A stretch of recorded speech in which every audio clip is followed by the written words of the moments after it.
So I think I'm one of the last persons to present, so it's said that you either have to be very scary or very funny.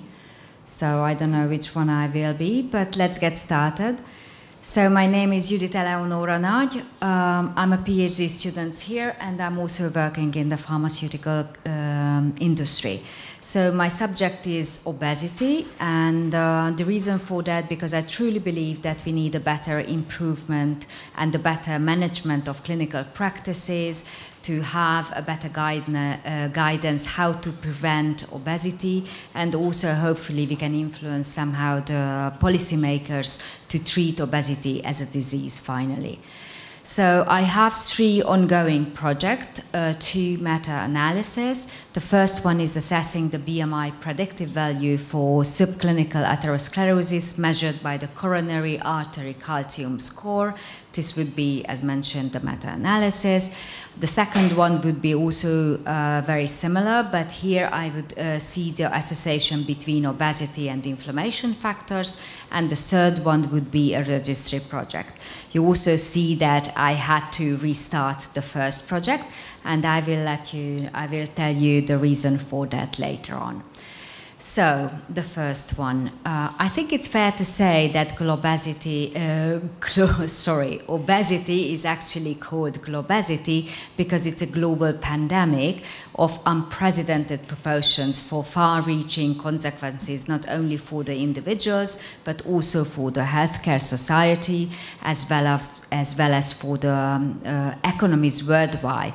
Obesity and atherosclerosis is very closely linked, as obesity being the major risk factors for the development and the progression of the atherosclerotic diseases, which is a #1 killers worldwide.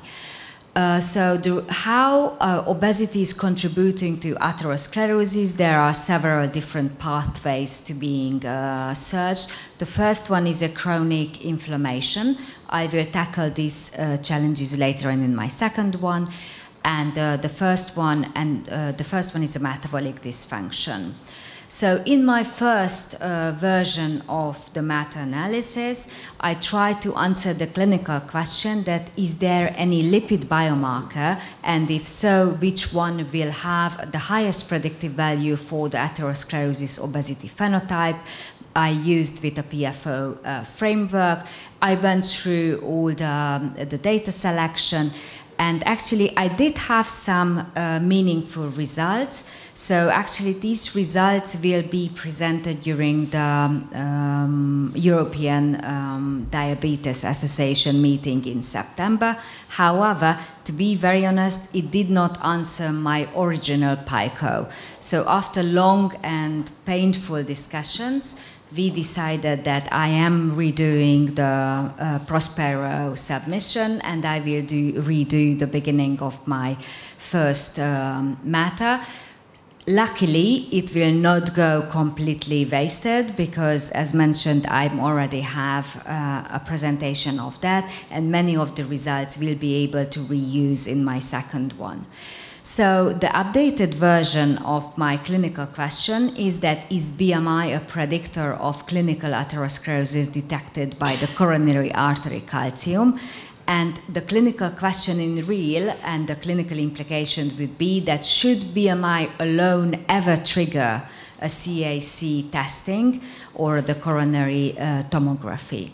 So my final research is already accepted. I did the research in 3 different databases, PubMed, Embase, and Library, and I'm just going to conduct the data analysis further on.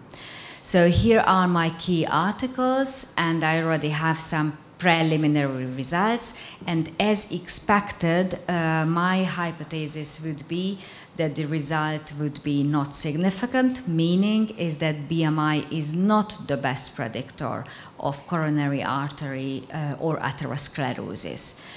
But I think it's finally we have to say this out, so hopefully that would be a clinically meaningful matter. So the second meta-analysis, I will use the inflammation, and as mentioned in the beginning, there is a constant low-grade inflammation, which is a comorbidity with the obese patients, where the TNF-alpha and the different specific inflammation markers are very high. So in my clinical question, I will try to find that is there an inflammation biomarker which has the highest predictive value, and if so, which one would that be? There are some preliminary research ongoing, and I will finalize this meta-analysis after my first is submitted. And last, I will show you my registry trial on the Eurostat status or the Eurostat projects. Up till this point, I was dealing with the clinical outcomes and the clinical measurement of obesity and the health impact on obesity. In this registry, I would like to have some economic data on the impact of obesity. There are some US data around which actually financialize the effect of the work absenteeism, meaning is that how many days workers are missing because of their obesity or obesity-related comorbidity. But there are no Hungarian or European data around, so hopefully in the Eurostat data we will have some meaningful data, and we can answer the hypothesis is that whether workers with obesity have higher absenteeism compared to those with normal weight. So this is my ongoing projects, and I think it's very fitting to have this quote for the end. So failure is simply the opportunity to begin again, this time more intelligently, by Henry Ford. Thank you.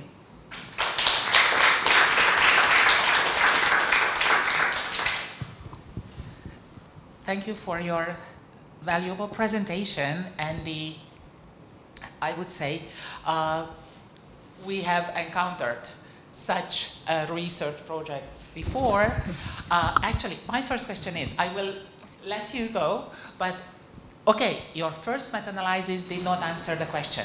What was the outcome? What was your conclusion from the data that you found there? Yeah, it is very interesting because the outcome that we have to define obesity differently, because there is a misleading definition about obesity, how we define, because some of the trials, and that's the reason why the previous meta-analysis had not gained and not yielded any meaningful results, because some of the trials use the definition obesity as obese patients above BMI 30, and non-obesity, meaning is that overweight people are considered non-obese, which is as such, it's true, but it is diluting the result. So if we have to consider normal weight and not normal weight, obese and overweight people.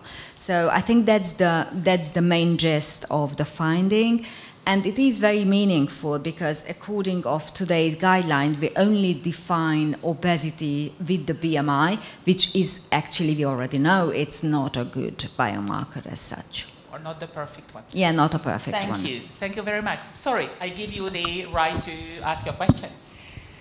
Congrats on your presentation. And just now you mentioned that BMI is not the best marker, because I was wondering if the articles deal with the body composition of people. Yes. So the BMI might be high because they have high amounts of fat, but in case of athletes, they also might have a high BMI because of the muscle weight. So how is this solved in the articles? You are on the right track, because many of the trials and the new articles I'm going to extract, they're using, for example, either the body composition or the waist circumflex or the hip ratio, waist and hip ratio circumflex. And it seems, and in my secondary aim, to compare this with the BMI as well and to see some association. But I don't know yet that how many data will I have. So will that be poolable or not?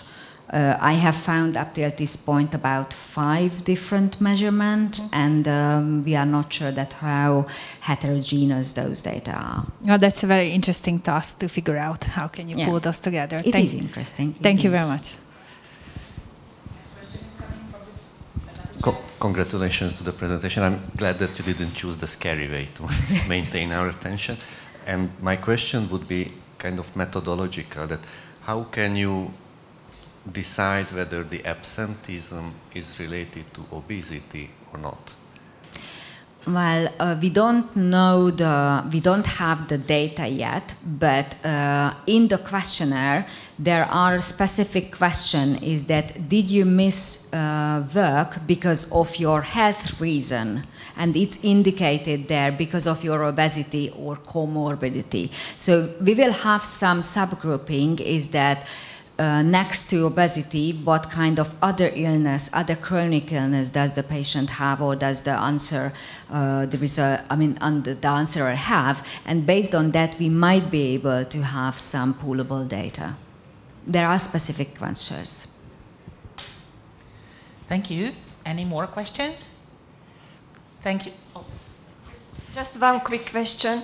Relating to your failed project, if I could name that, you said there are some lipid values or lipid biomarkers which you looked for. So far, based on those data, which one was sensitive, which was the best, and can you imagine later that these lipid values can be combined with other biomarkers and could be used as a panel indicator later on? Absolutely. So that's a good thought track, because we have examined triglycerides, cholesterol, total cholesterol, and all kind of different measurements. The problem is that there is a definition called metabolic health, and it just collects all kind of different biomarkers, like all the lipid factors, all the hypertension, all the other inflammation factors. So it's very misleading and very difficult to pull those data together.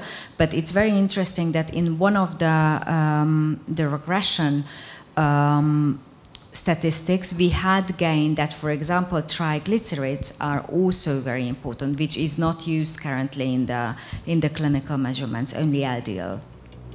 Okay, thanks.